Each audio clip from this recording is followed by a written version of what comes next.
అందరికీ నమస్కారము. ఈరోజు ఈ మెసేజ్ నేను చేయటం నాకు చాలా బాధాకరంగా ఉంది.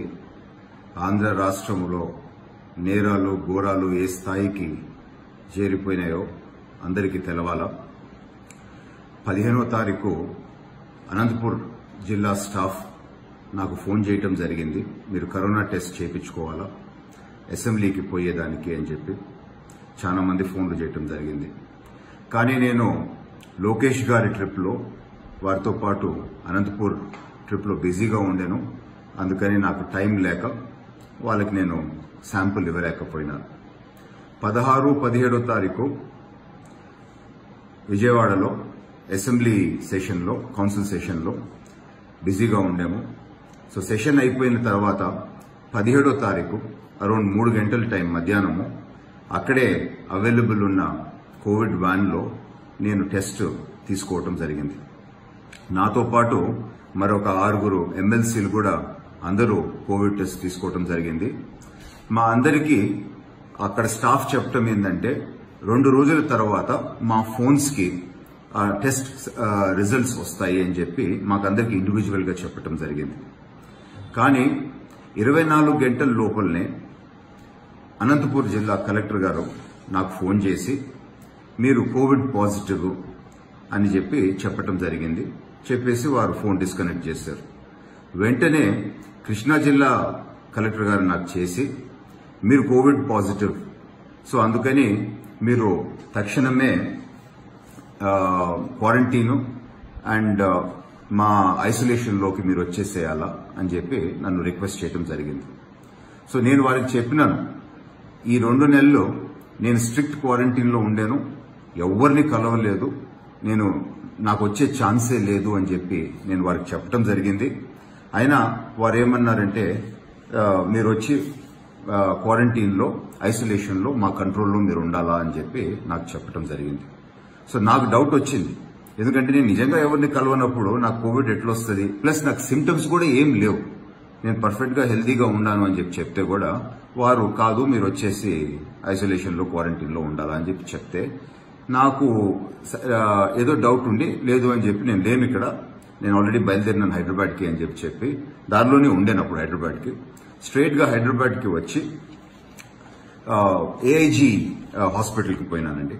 రాత్రి అరౌండ్ 8-8:30కి పోయి అక్కడ టెస్ట్ తీయించుకుంటే మిడ్ నైట్ అరౌండ్ 1:32 కల్లా రిజల్ట్ వచ్చింది.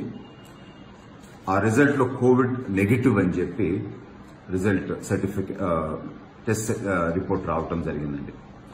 సో రాత్రి ఇంకా ఆ టైంలో కొంచెం మెంటల్ రిలీఫ్ వచ్చింది.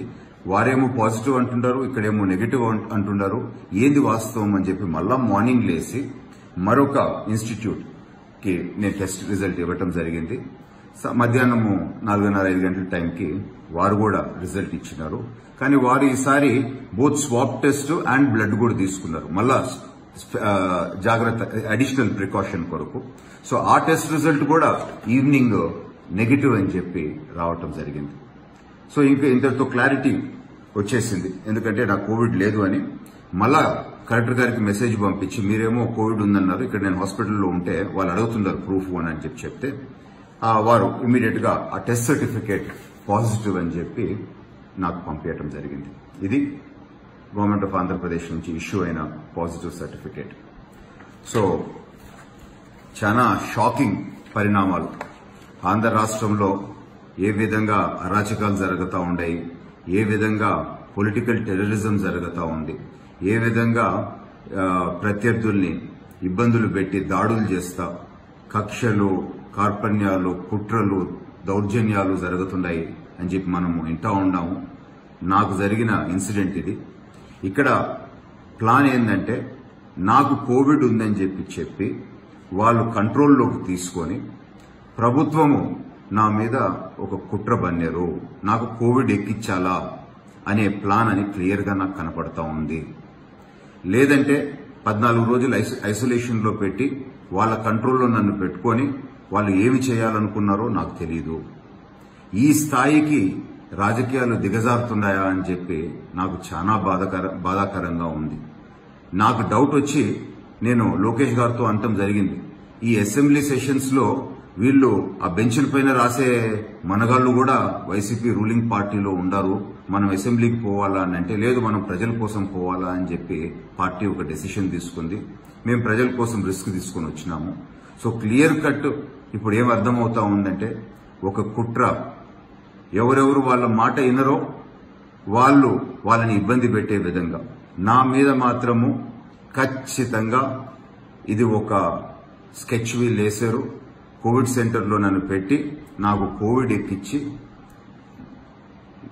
ఇదొక అసాసినేషన్ ప్లాట్ నా మీద ఈ ప్రభుత్వం పన్నిందని చెప్పి నాకు క్లియర్గా అర్థమవుతా ఉంది. నేను ఈరోజు క్లియర్గా ప్రభుత్వాన్ని డిమాండ్ చేస్తున్నాను. దీంతో ఇన్వాల్వ్ అయిన వాళ్ళు ఎవరెవరు ఉండరు. మెడికల్ స్టాఫ్ అయితే ఏముంది, ఈ 2 కలెక్టరేట్స్ లో ఉండే స్టాఫ్ అయితే ఏముంది, పొలిటికల్ గా ఎవరు ఇన్వాల్వ్ అయి ఉండరో ఒక డీటెయిల్డ్ ఎంక్వైరీ దీని మీద వేసి ఈ ప్లాట్ లో ఉండే వాళ్ళందరి మీద తక్షణమే యాక్షన్ తీసుకోవాలా అని చెప్పి నేను గట్టిగా డిమాండ్ చేస్తున్నాను. ఇదే విధంగా ఎవరెవరికి మీరు ఏమేం చేసినారో మాకు తెలియదు. అందుకని నేను కూడా మా అడ్వకేట్స్ తో మాట్లాడుతూ ఉన్నాను. తెలుగుదేశం పార్టీ మా సీనియర్ నాయకులందరితో కూడా నేను డిస్కస్ చేస్తూ ఉన్నాను. ఈ స్థాయికి రాజకీయాల్ని దిగజారుస్తున్నారు అని అంటే చాలా బాధాకరము. సో ఇమ్మీడియట్ గా ఏ మాత్రం ఈ ప్రభుత్వంలో చిత్తశుద్ది ఉంటే ఒక సిబిఐ ఎంక్వైరీ దీని మీద వేయండి. ఈ ప్లాట్ వెనకాల ఎవరెవరు ఉండాలో ఒక డీటెయిల్డ్ ఎంక్వైరీ చేయాలా. ఎందుకంటే ఇది ఒకరి వల్ల అయ్యుండేది కాదు. ఆ మెడికల్ స్టాఫ్ ఎవరు ఈ టెస్ట్ రిజల్ట్స్ తీశారో వాళ్ళు దీంతో ఇన్వాల్వ్ అయి ఉండారు. కృష్ణా జిల్లా కలెక్టర్ నాకు ఫోన్ చేసి నువ్వు రావాలా అని చెప్పినాడు అని అంటే ఆయనకి ఎంత ఇన్ఫర్మేషన్ తెలుసో నాకు తెలీదు. ఇది కూడా ఎంక్వైరీలో తేలాలా. సో ఈ కలెక్టర్ ఆఫీసుల్లో ఈ కలెక్టర్లు ఎవరు ఇన్వాల్వ్ అయి ఉండారు దీని లోపల. అదేవిధంగా ఎవరు దీని వెనకాల పాలిటీషియన్స్ ఉండి ఈ ప్లాట్ ని నడిపించినారు, ఈ వాస్తవాలు తక్షణమే బయటకు రావాలా అని చెప్పి నేను డిమాండ్ చేస్తూ, ఇదొక బాధాకరమైన ఇన్సిడెంట్. ఈ స్థాయికి రాజకీయాల్ని దిగజార్చటము ఎంతవరకు కరెక్ట్ అని చెప్పి నేను సూటిగా ప్రశ్నిస్తూ ముగిస్తున్నాను.